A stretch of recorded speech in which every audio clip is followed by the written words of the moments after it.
Hello दोस्तों, welcome back to my YouTube channel learning evolution. आज के इस वीडियो में हम क्लास 9 के फिजिक्स का फर्स्ट लेसन जो कि मोशन है उसके इक्वेशन को डिराइव करने वाले हैं। बहुत ही मस्त तरीके से, बहुत अच्छे तरीके से आपको ये वीडियो समझ में आने वाली है। जो भी कंटेंट हम इसमें देने वाले हैं वो आपके लिए बहुत हेल्पफुल होने वाला है। तो आज मैंने जैसा कि अभी बताया कि इस वीडियो में हम क्या चीज डिस्कस करेंगे। इस वीडियो में हम डिस्कस करेंगे derivation of equation of motion के बारे में। Derivation of equation of motion के बारे में हम लोग डिस्कस करेंगे। और जैसा कि आप सबको पता है कि क्लास 9 की जो फिजिक्स है उसमें फर्स्ट लेसन मोशन ही है। और मोशन में आपको 3 इक्वेशंस दिए गए हैं। First equation v is equal to u plus at है। फर्स्ट इक्वेशन है v is equal to u plus at and second equation आपको मिलता है s is equal to 1/2 at square plus ut and third equation आपको जो given है वो है 2as is equal to v square minus u square. तो ये आपका तीनों इक्वेशंस जो आपको बुक में गिवन है, इसी को आज हम डेराइव करेंगे और ये देखेंगे कि ये तीनों इक्वेशन आए कैसे हैं। फिर इसका एप्लीकेशन हम लोग करेंगे क्वेश्चंस पे और क्वेश्चन भी सॉल्व करेंगे।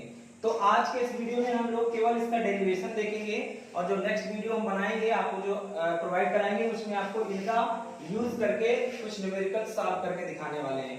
ओके, तो चलिए शुरू करते हैं दोस्तों। जो फर्स्ट इक्वेशन हमारा है वो है v is equal to u plus at। First equation कौन सा है? v is equal to u plus at। v is equal to u plus at। इसमें v किसे रिप्रेजेंट कर रहा है आपको पता है, फाइनल वेलोसिटी को। u किसे रिप्रेजेंट करता है? इनिशियल वेलोसिटी को। a किसे रिप्रेजेंट करता है? एक्सीलरेशन को। एंड t किसे डिनोट करेगा? टाइम को। Very good. तो हम सबसे पहले क्या करते हैं, वेलोसिटी एंड टाइम एक ग्राफ ड्रॉ करेंगे। इसको डिराइव करने के लिए इन तीनों इक्वेशन को हम एक ग्राफ के माध्यम से, ग्राफ के हेल्प से इसको हम डिराइव करने वाले हैं। तो सबसे पहले हमें क्या करना पड़ेगा, हमें ग्राफ ड्रॉ करना पड़ेगा। क्या ड्रॉ करना पड़ेगा? ग्राफ ड्रॉ करना पड़ेगा। और ये ग्राफ जो है वेलोसिटी एंड टाइम का ग्राफ होगा। इधर ये जो आपका y एक्सिस है ये रिप्रेजेंट करेगा वेलोसिटी को। आपका जो x एक्सिस है ये किसे रिप्रेजेंट करेगा? टाइम को। Very good. तो ये हम यहाँ पर मान लेते हैं कि जो हमारा y एक्सिस होता है ये y एक्सिस रिप्रेजेंट करेगा वेलोसिटी को। तो थोड़ा इसको हम इस तरह से लिख देते हैं वेलोसिटी, ताकि हमको समझ में आए कि ये वेलोसिटी को दिखा रहा है, वेलोसिटी मीटर। और इधर जो है जो x एक्सिस है ये हमारा टाइम शो करता है। क्या शो करता है बच्चों? टाइम शो करता है सेकंड में। तो इस तरीके से हमने इसे टाइम शो करा दिया। अब चलते हैं, देखते हैं। देखो, मान लेते हैं कि, मान क्यों लेते हैं, क्योंकि जो आपकी इनिशियल पॉइंट होती है इसको जीरो माना जाता है, वर्जिन माना जाता है। तो यहाँ पर जीरो है, इसको o मान लेते हैं। इस पॉइंट को क्या मान लेते हैं? o मान लेते हैं। और हम ये गेट करते हैं कि यहाँ पर एक कोई बॉडी है जिसकी वेलोसिटी u है। जिसकी वेलोसिटी कितनी है? u है। वो एक यूनिफॉर्म एक्सेलरेशन से मोशन में है। ठीक है, यूनिफॉर्म एक्सेलरेशन से अपनी वेलोसिटी को क्या कर रही है? इंक्रीज कर रही है। क्या कर रही है बच्चों? इंक्रीज कर रही है। तो जो u वेलोसिटी है, इस वेलोसिटी के इस पॉइंट को हम लोग, इस पॉइंट को a मानते हैं। और a से u तक की जो वेलोसिटी है उसको a से o तक की जो डिस्टेंस है इस वेलोसिटी को u वेलोसिटी लेट करते हैं। अंडरस्टैंड? देखिए हमने क्या बताया आपको, एक कोई बॉडी है, वो बॉडी u वेलोसिटी के साथ एक्सेलरेट हो रही है। बात समझ रहे हो? टाइम के रिस्पेक्ट में इसकी वेलोसिटी धीरे धीरे धीरे धीरे क्या हो रही है? इंक्रीज हो रही है, चेंज हो रही है। तो with the respect of time equal velocity equal time interval में यहाँ पर दिखाई दे रहा है कि चेंज हो रही है। इसका मतलब क्या है कि इसका एक्सेलरेशन यूनिफॉर्म है। कैसा एक्सेलरेशन है? यूनिफॉर्म है। तो यूनिफॉर्म एक्सेलरेशन से ये ऐसे बढ़ती जा रही है। हमने ये देखा कि जो वेलोसिटी है ये बढ़ती बढ़ते कहां तक पहुंच गई? ये v तक पहुंच गई है। फाइनल वेलोसिटी इसकी v हो गई। इसको हम v मान लेते हैं। और इस पॉइंट को हम लोग, अभी मैं बताता हूं। देखो देखो ये क्या है, o से a तक की वेलोसिटी इनिशियल होगी या नहीं होगी बताइए। और जब ये अपनी वेलोसिटी को चेंज करेगी तो ये v वेलोसिटी तक गेन करेगी। ठीक है ना? तो मान लेते हैं कि a जो है वो v वेलोसिटी तक पहुंच चुकी है। अब मैं पूछूं कि इस पॉइंट को हमने मान लिया d, इस पॉइंट को d मान लो, मान लो, कुछ भी मान लो, है ना? अब देखो, अगर हम a से o की दूरी पूछे तो आप कहोगे सर a से o की जो वेलोसिटी है वो u है। लेकिन मैं पूछूं कि d से o की वेलोसिटी कितनी है, दोस्तों आप बताओगे v है। तो बताओगे Yes, sir. डी से ओ की वेलोसिटी कितनी है v है और a से o की वेलोसिटी कितनी है u है understand Yes, sir. Very good तो इसको हमने इस पॉइंट को हम मान लेते हैं कि ये b है क्या मान लेते हैं इसको B. b मान लेते हैं अब क्या करना है v को ऐसे करके और ज्वाइन कर दो इसको टाइम के साथ यहां पर समझ में आ रही बात इस v को कहां ज्वाइन कर देंगे टाइम एक्सिस पर यानी x एक्सिस पर एकदम सीधा ऐसे करके और इस पॉइंट को आपको मान लेना है c क्या मान लेना है इसको c मान लेना है भाई पॉइंट ही तो मानना है तो मान लिया हमने c है और a से और इस पर एक परपेंडिकुलर डालते हैं जो कि पैरेलल होगा किसके OC के पैरेलल एक लाइन ऐसे ड्रॉ कर दिया इस पॉइंट को हमने मान लिया e ठीक है बात समझ में आ रही कि नहीं आ रही है देखो एक बॉडी है जिसकी वेलोसिटी u है वो एक यूनिफॉर्म एक्सीलरेशन के साथ वेलोसिटी अपनी अटेन कर ली v तक v जो पॉइंट है वो v दिख रहा है v मतलब फाइनल पॉइंट फाइनल वेलोसिटी और गई कहां तक है v तक है इस v को हमने c पर पैरेलल टू do ऐसे ड्रॉ किया तो c पर आया और उसके बाद में a को e से मिलाने पर o और c के पैरेलल और इक्वल भी आ रहा है ये बात समझ रहे हो कि नहीं तो अब क्या करते हैं अब इसको इससे मिला देते हैं अगर इसको इससे मिला देते हैं तो हमें क्या मिलता है इसको इससे मिलाने पर क्या मिलेगा कि b और d पैरेलल है इसके OC में और AE पैरेलल है OC के ये सब चीजें आपको पता है दिखाई दे रही है ना OC किसके पैरेलल है AE के पैरेलल है और BC किसके पैरेलल है DO के पैरेलल है अगर मैं आपसे पूछूं कि BC बराबर है DO के तो क्या ये सही है बिल्कुल सही है ना क्योंकि B और C D और O के पैरेलल है तो इक्वल भी होगा ओके दूसरी बात AE OC के इसमें पैरेलल है तो इक्वल भी है कि नहीं है पैरेलल तो अच्छा O और C क्या है बेटा तो ये T है तो इसका मतलब AE भी T है बोलो है या नहीं अगर मैं पूछूं AO कितना है तो आप कहोगे EC के बराबर है या EC कितना है तो AO के बराबर है अगर AO U है तो EC भी U है बात समझ में आ रही है कि नहीं आ रही है इतनी बातें इसमें आपको समझ में आनी चाहिए अब देखते हैं बेटा ध्यान से देखो अगर मैं आपसे पूछता हूं कि ये बताओ B और C केवल मैं BC उठाता हूं B और C समझ आ रही बात देखो यहां पर BC इज इक्वल टू मैं लिखूंगा BE प्लस EC सही है देखो BC बराबर यहां से लेकर यहां तक BE और EC दोनों ऐड करने पर तो आएगा BC देखो यहाँ पे B और C बराबर होगा BE प्लस EC दोनों को जोड़ेंगे तभी तो BE आएगा BC आएगा बिल्कुल अभी मैंने आपसे पूछा था कि बताओ BC क्या है तो BC DO के बराबर है कि नहीं है तो अगर मैं BC को DO के बराबर लिखूं तो DO अगर V है तो BC भी V होगा कि नहीं आप बताओ होगा ना तो मैं यहाँ पर क्या लिख दूं यहाँ पर क्या लिख दूं बेटा V लिख दूं क्या लिख दूं बताइए BC is equal to DO है नहीं है तो जब BC DO है और DO V है तो मैं BC की जगह पे V लिख सकता हूँ ये लिख दिया अब आइए BE देखते हैं BE का पता ही नहीं है तो BE को ऐसे छोड़ देते हैं BE का कहाँ पता बताओ ये किसके बराबर है नहीं निकाल सकते हैं लोग निकाल सकते हैं नहीं निकाल सकते तो हम BE को यही ऐसे राइट कर देंगे और प्लस में EC तो पता ही है U है देखो ये EC अभी मैंने बताया था AO के इक्वल है बोलो समझ रहे हो तो EC अगर AO के इक्वल है तो AO कितना है U है मैं यहाँ पर U लिख दूं बोलो समझ आ रहा है कि नहीं आ रहा अब इस BE को फाइंड करना है तो क्या करेंगे इस U को यहाँ ले इस U को इधर ले आइए तो ये आपको मिलेगा BE is equal to V minus U Is that clear? Yes sir.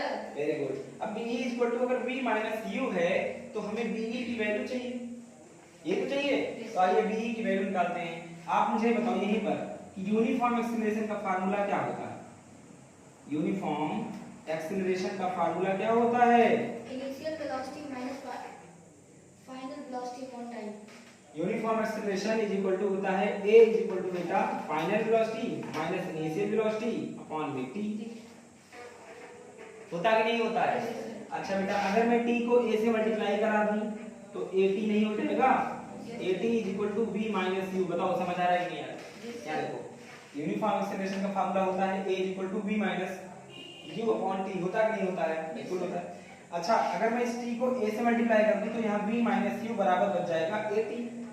बचेगा कि नहीं बचेगा? Yes, sir. बिल्कुल बचने वाला है। अब देखो यहाँ पर जब v माइनस u बराबर at है और यहाँ v माइनस u बराबर b है तो क्या b at के बराबर नहीं होगा? Yes, sir. नहीं समझ में आया? आया sir. यहाँ पर क्या लिखा हुआ देखो v minus u equal to 80, यहाँ पे v minus u equal to b, बोलो। Yes, sir. तो b की वैल्यू क्या आ गई? 80 आ गई ना? Yes, sir. तो यहाँ पर मैं क्या लिख सकता हूँ कि b इक्वल टू, यहाँ पर देखो इसको आगे बढ़ाता हूँ क्योंकि अभी ये इस ग्राफ का काम हमें इसमें और इसमें लगेगा। इस ग्राफ को यूज करेंगे सेकंड और थर्ड में, तो इसकी वजह से इरेज नहीं करूंगा। यहाँ पर इस चीज को आगे समझने की कोशिश करो, है ना? 80 की वैल्यू b आ गई, बोलो क्लियर है कि नहीं है? Yes, sir. तो मैं यहाँ पर क्या लिखूंगा? यहाँ पर अगर b is equal to v minus u है और b की वैल्यू 80 आ रही है, b की वैल्यू क्या आ रही है? 80 आ रही है, तो 80 is equal to v minus u लिखूंगा कि नहीं लिखूंगा? Yes, yes, sir. बिल्कुल। और उसके बाद में आप इसको चेक करो कि यहाँ v is equal to u plus 80 लिखा है, तो इसको भी हम v is equal to u plus 80 में कर सकते हैं। इस माइनस u को उठा के 80 के पास ले आओ तो v इज इक्वल टू क्या हो जाएगा? प्लस में u प्लस 80। फर्स्ट इक्वेशन आया कि नहीं आया? Yes, sir. बताओ समझे कि नहीं? Yes, sir. फिर से बताएं। देखो क्या है, एक ग्राफ ड्रा करना है आपको पहले y एंड x का। x शो करेगा टाइम को, y शो करेगा वेलोसिटी को। एक बॉडी है जो u वेलोसिटी के साथ यूनिफॉर्म एक्सीलरेशन से अपनी फाइनल वेलोसिटी v अटेन कर रही है। समझ आया? अब a और b को हम क्या शो कर रहे हैं? Straight graph of velocity and time. तो वेलोसिटी टाइम एक्सीलरेशन शो करता है, इसलिए स्ट्रेट ग्राफ हो गया। b को d से मिलाया, e को a से मिलाया, c o तो मिला ही था और एक ऐसे परपेंडिकुलर लाइन ड्रा कर दिया आपने b और c से। समझ रहे हो? Yes, sir. अब क्या हो रहा है कि यहाँ से पहले आपको क्या उठाना है? इस पॉइंट b और c को। जब b और c पूरी लाइन आप उठाओगे तो आपको मिलेगा be plus ec, be plus ec। Understand? Yes, sir. अब be प्लस ec में देखो bc is equal to do है और do is equal to v है, तो हम यहाँ पर v लिखेंगे और be plus ec is equal to u है, ec is equal to u लिखेंगे। इसको इस u को उठा के इधर लाएंगे तो u प्लस में इधर आकर माइनस में हो जाएगा, तो b is equal to v minus u मिल जाएगा हमको। ठीक है? अब मैं b की वैल्यू फाइंड करूं तो यहाँ से, क्योंकि यूनिफॉर्म एक्सीलरेशन का फार्मूला हम जानते हैं, a is equal to final velocity minus initial velocity upon t होता है। जब t को a से मल्टीप्लाई करेंगे तो v minus u is equal to 80 बचेगा, है ना? Yes, sir. अगर v minus u is equal to 80 और यहाँ v minus u is equal to v, it means v is equal to 80। और जब हम यहाँ 80 रख देंगे तो इसको हम इस तरीके से कन्वर्ट कर सकते हैं। तो फर्स्ट इक्वेशन ऑफ मोशन इस तरह से हमारा डेराइव हो गया। ठीक है? Yes, sir. समझ आ रही सबको बात? चलो अब हमारा जो टर्न है वो किधर जा रहा है? सेकंड इक्वेशन पे जा रहा है। सेकंड इक्वेशन है हमारा कौन सा? s is equal to half at plus ut। अब हाँ, half at square plus ut, one second, half at square plus ut। Okay? अब इसे डिराइव करना है, तो इसे डिराइव करने के लिए थोड़ी सी बात आपको समझनी है। देखो यहाँ देखो, उसमें दिख रहा है, यहाँ दिख रहा है कि नहीं दिख रहा है? नहीं दिख रहा है। अच्छा यहाँ बताओ दिखेगा? यहाँ दिख रहा है? यहाँ देखो, आप यहाँ पर देखो, यहाँ दिख रहा है बेटा? यस इज इक्वल टू हम जानते हैं v अपॉन t होता है, डिस्प्लेसमेंट अपॉन, सॉरी उल्टा हो गया, v इज इक्वल टू क्या होता है? यस अपॉन t होता है कि नहीं होता? Yes, sir. Displacement upon time is equal to velocity होती है। Yes, sir. अच्छा जी, अगर मैं t को v से मल्टीप्लाई कर दूं तो क्या आ जाएगा? यस आ जाएगा नहीं आ जाएगा? v इनटू t, बोलो। Yes, sir. समझ आ रहा है? Yes, sir. फिर से देखो, अगर velocity is equal to S upon t तो t को v से मल्टीप्लाई कर दें तो S is equal to v into t आएगा कि नहीं आएगा? Yes, sir. आएगा ना? Yes, sir. v into t का मतलब हो गया वेलोसिटी को टाइम से मल्टीप्लाई करते हैं तो डिस्प्लेसमेंट मिल जाता है। क्या मिल जाता है? डिस्प्लेसमेंट मिल जाता है। इसी तरह से देखो, ये जो वेलोसिटी आपकी दिख रही है, ये जो टाइम दिख रहा है, इस वेलोसिटी को इस टाइम से मल्टीप्लाई कर दें, इस वेलोसिटी को इस टाइम से मल्टीप्लाई कर दें तो पता क्या चलेगा कि जो बॉडी एक्सेलरेट होकर a पर पहुंची थी उसने कितना डिस्प्लेसमेंट किया था। ये बात आपको समझ में आई कि नहीं आई? Yes, sir. तो अगर मैं u को t से मल्टीप्लाई कर दूं तो ये बताओ ये लेंथ है और ये विड्थ आपको दिख रहा होगा इस रेक्टेंगल में, इसमें AOCE में। ये आपको लेंथ दिख रही है ना AO, और ये आपको क्या दिख रही है? ये विड्थ दिख रही है, लेंथ दिख रही है ना? यानी कि अगर देखो ये जो आपको ये शेडेड रीजन दिख रहा है, ये रीजन आपको क्या दिख रहा है? रेक्टेंगल दिख रहा है कि नहीं दिख रहा है? तो इसका मतलब हो गया कि जो डिस्प्लेसमेंट आता है वो आ जाता है area of shaded region. Area of shaded region is equal to displacement. तो ये जो शेडेड रीजन है इसका एरिया निकालेंगे, तो इसका एरिया कैसे निकालोगे? इस u को इस t से मल्टीप्लाई करके। यही तो मतलब होगा कि नहीं होगा बताइए? और अभी और है इधर देखो, ये इतना भी इसने क्या किया हुआ है? डिस्प्लेसमेंट किया हुआ है, ये भी डिस्प्लेसमेंट ही है। तो ये जो पूरा शेडेड रीजन है इसका एरिया निकालेंगे और उसको ऐड करेंगे इस तरीके से, तो हमें क्या मिल जाएगा? डिस्प्लेसमेंट। और हमें डिस्प्लेसमेंट डिफाइन करना है ना, तो चलिए देखते हैं आप इस शेडेड रीजन का एरिया कैसे निकाल सकते हो। तो पता है देखो यहाँ पर डिस्प्लेसमेंट यानी S is equal to area of shaded region. ठीक है, एरिया ऑफ शेडेड रीजन। अब एरिया ऑफ शेडेड रीजन निकालने के लिए देखो S इज इक्वल टू, इसमें दो चीजें आपको मिल रही है। एक तो फिगर आपको रेक्टेंगल मिल रहा है, ये मिल रहा है कि नहीं मिल रहा है? एक तो रेक्टेंगल मिल रहा है, इसका एरिया निकालो, और दूसरा एक राइट एंगल ट्रायंगल मिल रहा है ये, इसका एरिया निकाल दो और दोनों का एरिया निकाल के ऐड कर दो। समझ आया? तो शेडेड रीजन का एरिया मिल जाएगा। तो देखें क्या करेंगे हम, area of AOCE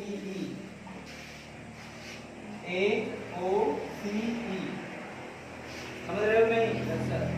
area of AOCE निकालो, AOC और E प्लस में क्या निकालोगे? AEC या BEA, मतलब ये भी है BEA ट्रायंगल का एरिया। तो यहाँ पर क्या लिखोगे बेटा? एरिया ऑफ ट्रायंगल BEA दिख रहा है? ये यस सर, उसमें दिख रहा है। Yes sir. तो BEA उसमें ट्रायंगल दिखना होगा, BEA उस तरफ राइट एंगल ट्रायंगल है नहीं है? अब क्या करोगे आप? एरिया ऑफ AOC एक रेक्टेंगल दिख रहा है, नहीं दिख रहा है? AOCE एक रेक्टेंगल है ये ऐसे, और रेक्टेंगल का एरिया होता है लेंथ इनटू विड्थ, होता है? Yes sir. तो लेंथ कितनी है? ये रहा लेंथ, ये लेंथ OC है, और विड्थ कितनी है? AO है। OC इनटू AO लिखें, OC into AO plus area of BEA। तो ये BEA एरिया किसका निकालोगे? ट्रायंगल का, वो भी राइट एंगल ट्रायंगल का। किसका निकालोगे? राइट एंगल ट्रायंगल का। तो फार्मूला बोलो, 1/2 इनटू बेस। बेस क्या है? AE। Very good. बेस क्या है? AE। ओके, अब हाइट बताओ क्या है? हाइट क्या है? B और E। अब पुट करो वैल्यू इसमें। OC की वैल्यू बताओ कितनी है? T है, तो यहाँ T लिखेंगे, इनटू AO की वैल्यू क्या है? U लिखेंगे। ओके, यहाँ हाफ, तो हाफ लिखा रहने दो, इनटू AE की वैल्यू बता दो तुम। AE की वैल्यू क्या है? T, तो यहाँ पर T लिख दो आप, इनटू BE की वैल्यू यहाँ लिखी हुई है देखो, यस सर। BE की वैल्यू क्या लिखी है? तो यहाँ पर क्या लिख दें? AE। अब U को T से मल्टीप्लाई करोगे तो क्या आ जाएगा? UT। क्या आ जाएगा? UT आ जाएगा। प्लस में ये T है, ये AT है, T को AT से मल्टीप्लाई करो तो AT स्क्वायर, और ये हाफ हो जाएगा। समझ आई बात? तो क्या निकाल रहे हो आप? यस ही तो निकाल रहे हो। तो यस इज इक्वल टू क्या मिलेगा? 1/2 AT का स्क्वायर प्लस UT। देखो ये सेकंड इक्वेशन आया कि नहीं आया? सेकंड इक्वेशन भी आपको मिल गया। समझ में आ गई बात? अब थर्ड इक्वेशन पे आते हैं, और थर्ड इक्वेशन को प्रूव करने के लिए फिर थोड़ी सी बात आपको समझा दें। फिर थोड़ी सी बात, इसको इरेज कर दें।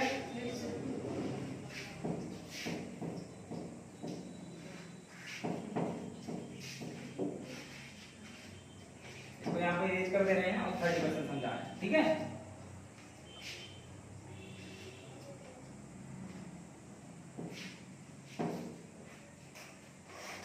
देखिए थर्ड इक्वेशन में क्या है, थर्ड इक्वेशन में लिखा हुआ है 2as = v² - v²।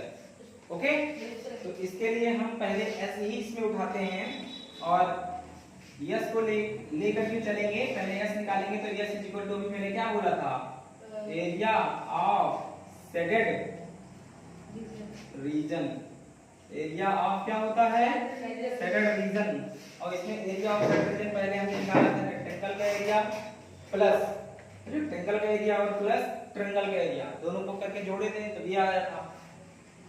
दोनों का एरिया ऐड कर देंगे तो सेकंड इक्वेशन वेरीफाई हो जाएगा। समझ आया? और थर्ड में क्या करेंगे, इस पूरे इस ट्रापेजियम का एरिया निकालेंगे। ट्रापेजियम दिख रहा है कि नहीं दिख रहा है बताइए?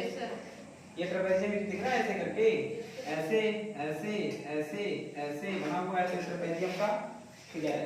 और ट्रापेजियम का एरिया का फार्मूला क्या होता है, ट्रापेजियम के एरिया का फार्मूला क्या होता है, देखो बताता हूँ। Area of trapezium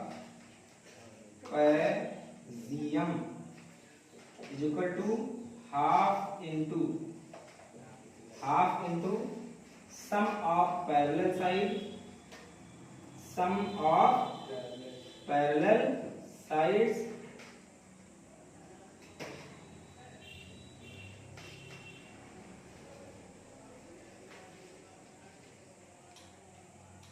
into